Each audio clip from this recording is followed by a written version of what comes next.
Hello class, this is Anil Kaushik और आज हम आपके साथ फिर से एक बार हैं वर्कशीट नंबर 61 के साथ, जिसका सॉल्यूशन हमें 14 सितंबर 2020 को पूरा करना था। बट क्योंकि आपको पता है कि किसी काम की वजह से हम 14 और 15 तारीख का काम पूरा नहीं कर पाए थे, इसके लिए वो वर्कशीट हम आज पूरी करेंगे और कोशिश करेंगे कि 14, 15 और 16 की वर्कशीट एक साथ आज पूरी करके आपको भेज दी जाए। तो ये हमें पता है कि ये कोहर्ट 1 ग्रुप 3 के वाली वर्कशीट है जो आपको रेगुलर शुरू से मिलती आ रही थी। वर्कशीट नंबर 61 है ये, जो कक्षा नंबर 6 से लेकर 8 तक के लिए सभी के लिए है। सबसे पहले आपको अपना नाम मतलब विद्यार्थी का नाम और अध्यापक का नाम मतलब मेरा नाम लिखना है। इसमें इस वर्कशीट में क्या दिया हुआ है, सबसे पहले ये देखते हैं। भारत विभिन्न संस्कृतियों और परंपराओं का एक प्राचीन देश है। हमें पता है कि हमारे यहाँ बहुत तरीके की संस्कृति हैं, बहुत तरीके की परंपरा हैं, बहुत तरीके की भाषाएँ हैं, बहुत तरीके की वेशभूषाएँ हैं, पहनावा अलग अलग है। हम एक सुंदर विरासत के साथ धन्य हैं। हमारे पास एक बहुत बड़ी विरासत है जो हमें पुरखों से मिलती हुई आई है, जिसमें हमारे पास बहुत चीज़ें हैं देखने के लिए। हम उससे धन्य हैं। हम पूरी तरह से उसी को संरक्षित करने के लिए जिम्मेदार हैं, ताकि हमारी आने वाली पीढ़ियों को गर्व और संरक्षण के महत्व की अनुभूति हो। और हम जो विरासत हमें मिली है उसको संजो कर उसको संभाल कर रखने के लिए जिम्मेदार हैं, ताकि हमारे बाद जो पीढ़ियां आएंगी वो भी इन विरासत को देख सके, उनको संरक्षण कर सके और उसको महत्व समझ सके। विरासत का मतलब क्या है? पुरानी पीढ़ियों से एक उपहार जो मैंने माता पिता, दादा दादी, जो हमारे से पहले जो इतनी पीढ़ियाँ आई हैं उनसे जो हमें मिला हो, उसे कहते हैं विरासत। और आज हम देखेंगे भारतीय विरासत के लिए अपने प्यार को दिखाने के लिए भारतीय मुद्रा और नोट का निरीक्षण करें और बताएं। क्योंकि हमें पता है कि जो भारत देश की जो सरकार है वो भी विरासत को समझाने के लिए, संरक्षण करने के लिए कुछ ना कुछ करती रहती है, और उन्हीं को प्रेरित करने के लिए कि हमें ये विरासत संभाल कर रखनी चाहिए। तो भारत सरकार ने क्या किया है, जितने नोट हैं उन सभी नोट पर विरासत के तौर पर उनके चिन्हों का इस्तेमाल किया है। हमें पता है कि 10 के, 20 के, 50 के, 100 के, 200 के, 500 के नोट पर पीछे कुछ ना कुछ छपा होता है जो प्राचीन काल में हमारे यहाँ बना हुआ है। 2000 के नोट का नाम इसलिए नहीं लिया क्योंकि 2000 के नोट पर हमारे यहाँ मार्स मिशन का जो सैटेलाइट हमने भेजी थी वो बना हुआ था। वो हमें विरासत में पुरानी पीढ़ियों से नहीं मिला है, वो हमने खुद विकसित किया था। तो पहला सवाल है आज, प्रत्येक नोट पर चित्रित स्मारक का क्या नाम है तथा वे किस राज्य में है, इनके बारे में जानकारी इकट्ठा करके लिखें।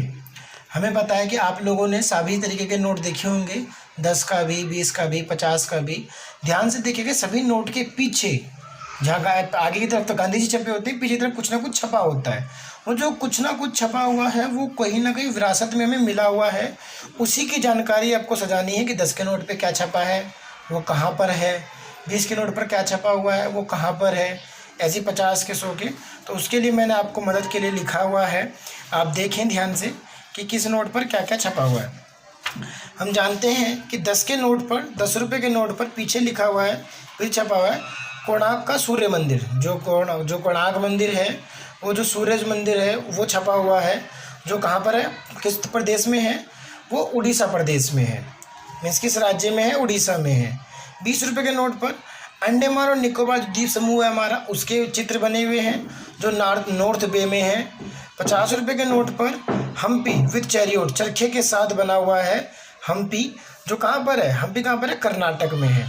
100 रुपये के नोट पर पीछे छपा हुआ है रानी की वाव, गुफा टाइप है, रानी की वाव बनी हुई है, वो कहाँ पर है, गुजरात में। 200 रुपये के नोट पर बना हुआ सांची का स्तूप, ये बौद्ध धर्म के लिए बहुत ही पूजनीय जगह है सांची स्तूप, वो कहाँ पर स्थित है, मध्य प्रदेश में।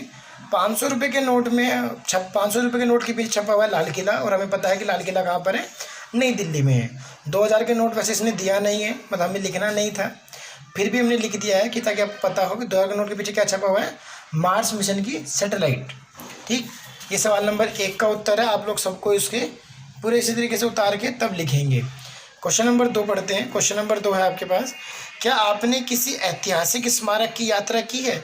अपने अनुभव के बारे में लिखिए।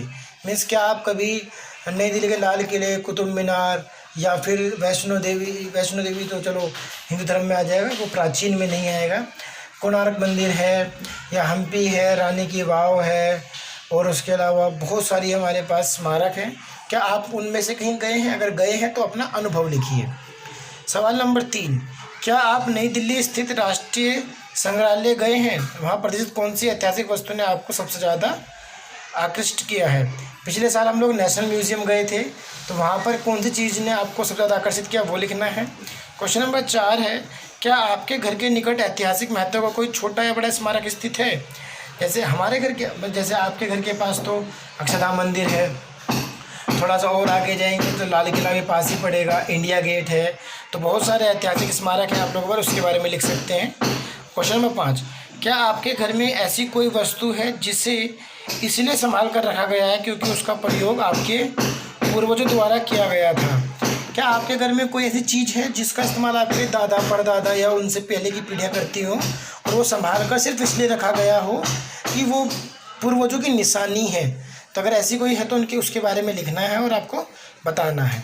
ठीक, तो वर्कशीट नंबर 61 में इतना ही था कि आपको नोट के पीछे क्या क्या छपा हुआ है, वो कहाँ है स्मारक, वो आपको पता होना चाहिए। विरासत क्या होती है, विरासत के बारे में पता होना चाहिए। ठीक है, इतना आपको करना है। वर्कशीट नंबर 61 में इतना ही है। अब हम वर्कशीट नंबर 2 के साथ मिलेंगे जो सब्जेक्ट वाली है, और फिर उसके बाद वर्कशीट नंबर 62 जो 15 सितंबर को पूरी करनी थी, उनको लेकर आते हैं। जब तक आप इसको पूरा कीजिए। Thank you.